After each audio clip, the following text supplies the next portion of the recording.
हाँ, देखिएगा मौर्य वंश, ठीक है। मौर्य वंश स्थापना चंद्रगुप्त मौर्य ने 323 से 298 ईसा पूर्व का शासन किया। अभी हमने चंद्रगुप्त मौर्य में डिस्कस कर लिए। और उसका पुत्र था भैया बिंदुसार, ठीक है। बिंदुसार का पुत्र था भैया, ठीक है। चंद्रगुप्त मौर्य का पुत्र था बिंदुसार, जो 298 से 273 ईसा पूर्व तक अपना राज्य विस्तार किया है। अब बिंदुसार आपके एग्जाम पॉइंट इतना मेन है नहीं, लेकिन इसने कब तक शासन किया था याद रखिएगा, 298 से 273 ईसा पूर्व तक इसने अपना राज्य का विस्तार किया, ठीक है। अब बिंदुसार का पुत्र था अशोक, बहुत इंपॉर्टेंट है। अशोक के बारे में देखिएगा, ठीक है। अशोक अपना भैया 273 से 232 ईसा पूर्व तक अपना राज्य करता है, ठीक है। 273 से 232 ईसा पूर्व तक। अब हमको अशोक के बारे में पढ़ना है, ठीक है। अशोक के बारे में हम चर्चा करेंगे, ठीक है।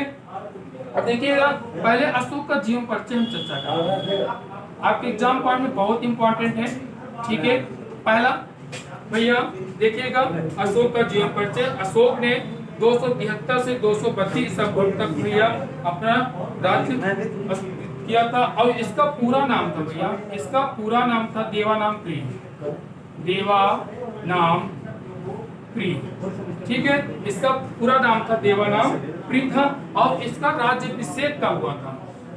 इसका भैया राज्याभिषेक हुआ था 269, ठीक है। 269 ईसा पूर्व में इसका राज्याभिषेक हुआ था। और इसके भैया, इसके पिता का क्या नाम था भैया? इसके पिता का नाम था बिंदुसार, ठीक है। इसके पिता क्या नाम था भैया? बिंदुसार का ही पुत्र था अशोक, ठीक है। अशोक के बारे में पढ़ रहे हैं, बहुत इंपॉर्टेंट है एग्जाम टाइम में भैया। ये इसका जीवन परिचय देखिएगा, ठीक है। अशोक भैया 273 से 232 तक, ठीक है, राज्य करता। इसका पूरा नाम देवाप्रिय और इसका राज्याभिषेक 269 बीसी में हुआ। इसके पिता का नाम बिंदुसार था, ठीक है। अब देखिएगा, अशोक ने जो भैया एक इम्पोर्टेंट है, इसने भैया बौद्ध धर्म को अपनाया था। किसको? बौद्ध धर्म को अपनाया था भैया, ठीक है। अब देखिएगा, अशोक के जो धार्मिक नीति, और अशोक से एक इंपॉर्टेंट है भैया कलिंग का युद्ध। बहुत बार पूछता है भैया कि कलिंग का युद्ध को विस्तार से कीजिए, इसको बहुत जानना इंपॉर्टेंट है, ठीक है। अशोक को जो धार्मिक नीति भैया देखिएगा, अशोक ने जब कलिंग का युद्ध होता है अशोक, ठीक है। अब इसके तो कलिंग का युद्ध होता है, बहुत इंपॉर्टेंट है,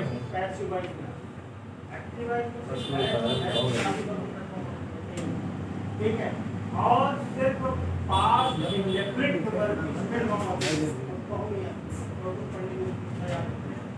कलिंग का युद्ध देखिएगा, बहुत इंपॉर्टेंट है। कलिंग का जो युद्ध चलता भैया 261 262 बीसी ईसा पूर्व। और इसका जो युद्ध होता है भैया, वो कलिंग कहाँ है? कलिंग भैया उड़ीसा में है, ठीक है, ठीक है। कलिंग के राजा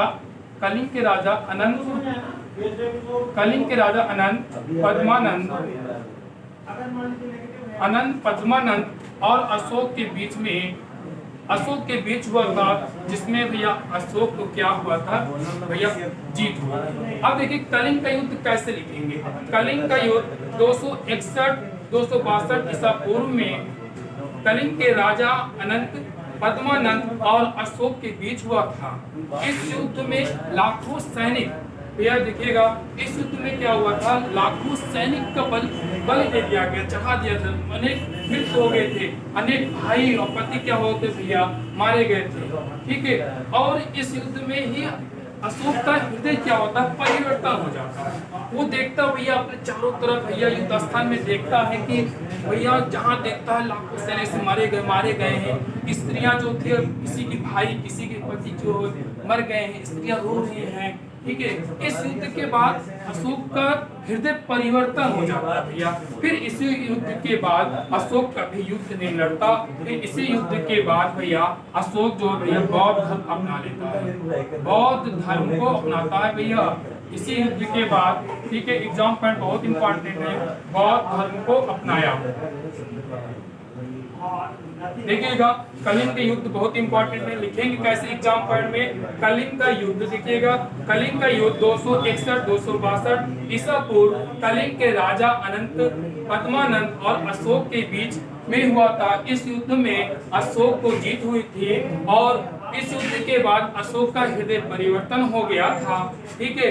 और इस युद्ध के बाद अशोक ने क्या भैया किया भैया, बौद्ध धर्म को अपना लिया था। किसको भैया, बौद्ध धर्म को अपनाया था। इसके बाद कलिंग के युद्ध के बाद अशोक कोई युद्ध नहीं लड़ा, ठीक है। अशोक कोई इस युद्ध के बाद कोई भी युद्ध नहीं लड़ा। इसके बाद क्या करता भैया, ये बौद्ध धर्म अपना लेता है, ठीक है।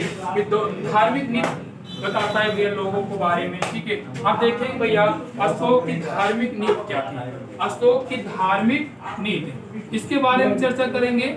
अशोक की धार्मिक नीति, अशोक की जो था वो धार्मिक नीति क्या था उसको इंपॉर्टेंट करेंगे। देखिएगा अशोक की धार्मिक नीति मतलब कलिंग के युद्ध के बाद राजा अशोक ने कोई युद्ध नहीं लड़ा। और याद रखिए अशोक ने कभी कोई युद्ध हारा ही नहीं भैया, इसने कभी कोई युद्ध हारा नहीं, जितने युद्ध लड़े सब जीत लिया था भैया। लेकिन कलिंग के युद्ध के बाद इसने युद्ध नहीं लड़ा था। क्यों नहीं लड़ा, क्योंकि वो देखता भैया कि युद्ध स्थल में सारे लाखों सैनिक मारे गए हैं, ठीक है। उसका हृदय परिवर्तन हो जाता है, फिर ये धार्मिक नीति अपना लेता है, बौद्ध धर्म को प्रचार करता है, लोगों को धार्मिक से बातें बताता है। इसकी धार्मिक नीति देखेंगे, इसकी धार्मिक नीति क्या थी भैया, इन्होंने कहा कि भैया माता पिता तथा गुरुजनों को सम्मान देना। ये क्या भैया, इन्होंने लोगों को बारे में बताया कि भैया जिंदगी में कुछ नहीं है भैया, माता पिता तथा गुरुजनों की सम्मान करना चाहिए। दूसरा भैया इनकी धार्मिक नीति की दया दान, ठीक है, दया दान समय और स्वच्छता, ठीक है, स्वच्छता को आचरण करना चाहिए भैया, आचरण करना इसकी धार्मिक नीति का। अगला लिखेंगे भैया और सेवकों तथा श्रमिकों को, ठीक है, सेवकों तथा श्रमिकों को अच्छा व्यवहार करना, सेवकों तथा श्रमिकों से अच्छा व्यवहार करना।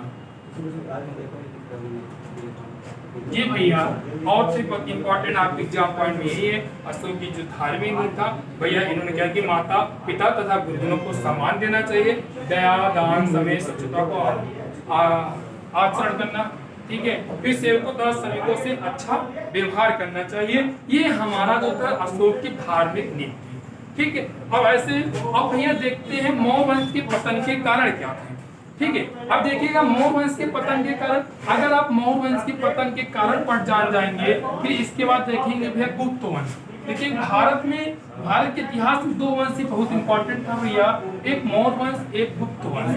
दोनों इंपॉर्टेंट थे क्योंकि दोनों ने क्या किया था कि भारत मौर्य वंश और गुप्त वंश ने क्या कि भारतीय एकता को बांध के रखा था, ठीक है। अब देखिएगा मौर्य वंश के पतन के कारण, मौर्य वंश के पतन के कारण, इसके पतन के कारण क्या थे, किसी भी वंश के पतन के कारण क्या थे भैया, देखिएगा लिखेंगे एग्जाम पॉइंट में कि मौर्य वंश के पतन के निम्नलिखित कारण थे। पहला क्या लिखेंगे भैया, विदेशियों का आक्रमण। भैया किसी भी वंश का समाप्त होता है तो भैया विदेशियों का आक्रमण, विदेशियों का आक्रमण।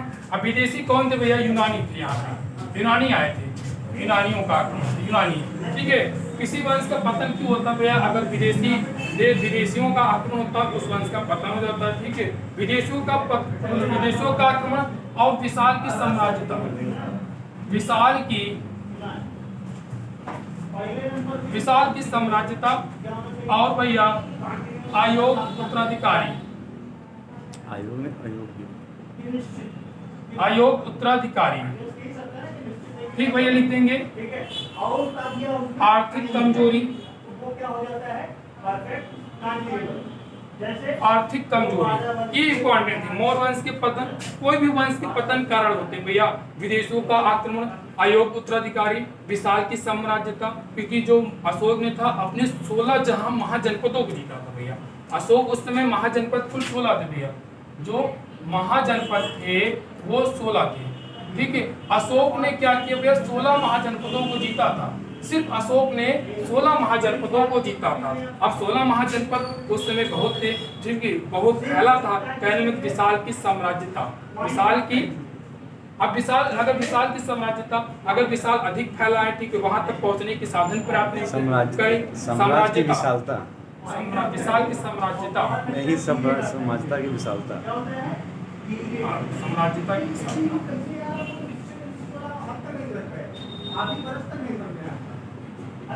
ठीक है, साम्राज्य बहुत अधिक फैला था ना, साम्राज्यता की विशाल, ठीक है, ठीक है। और साम्राज्य की विशालता, साम्राज्य के रूप की विशालता, आप सही।